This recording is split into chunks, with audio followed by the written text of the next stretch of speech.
If you happen to be in the market for a new winter hobby, Vermont resident Jamie HESS says he has the perfect sport. It's called Nordic skating.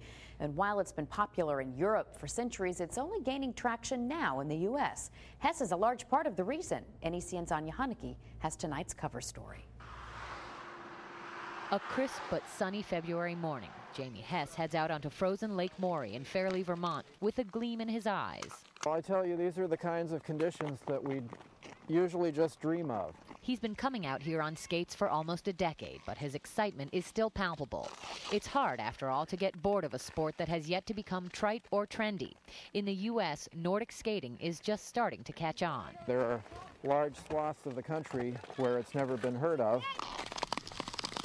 HESS likens Nordic skating to cross-country skiing and rollerblading. Okay. Cross-country-like boots clip into a steel blade, and the skater takes long diagonal strides. Some use poles for more speed and stability. Just as you can get up to 20-25 miles an hour on the flat on a road bike, you can do it out here too. HESS learned about Nordic skating on a trip to Sweden back in 1999. And then, in no small feat, he brought it to this side of the Atlantic. I introduced it to the U.S. and Canada 9 years ago. There's been no going back. It's just getting more and more popular ever since.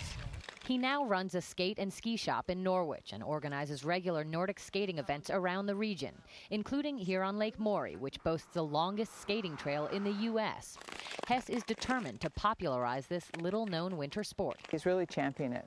He's won over New Hampshire resident Carolyn Kerrigan. Absolutely fell in love with it right away. As well as Elizabeth Kilmarks. Oh, I got hooked. Who's now trying to convince her friend Karen Lombard of Boston. You can glide over those bumps. That this is the thing to do for winter fun.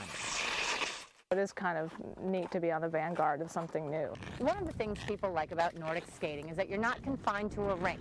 You can go for miles and miles without retracing your steps or seeing the same scenery. Once you've done this and skating around a rink, it's just so boring. You can never do that again.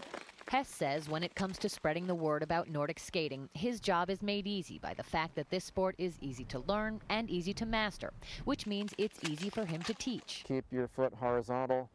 Don't lift your heel. You lift your whole foot. And easy. You're a natural. For him to praise his students. Wow, I'm having trouble keeping up with you. You're really cruising. He says some people do compete in Nordic skating events, but most people just do it for fun, to get a taste of the outdoors from a vantage point and at a clip many haven't experienced before. In Fairlee, Vermont, ANYA HUNEKE, NECN. You know, we really didn't see anybody crashing and burning there. Not at all. Might be a good option for me. Least of all, Anya. Yeah. Very good job, Anya. By the way, if you want to know more about this, go to nordicskating.org for a closer look, a little more information about the sport and where they're doing it.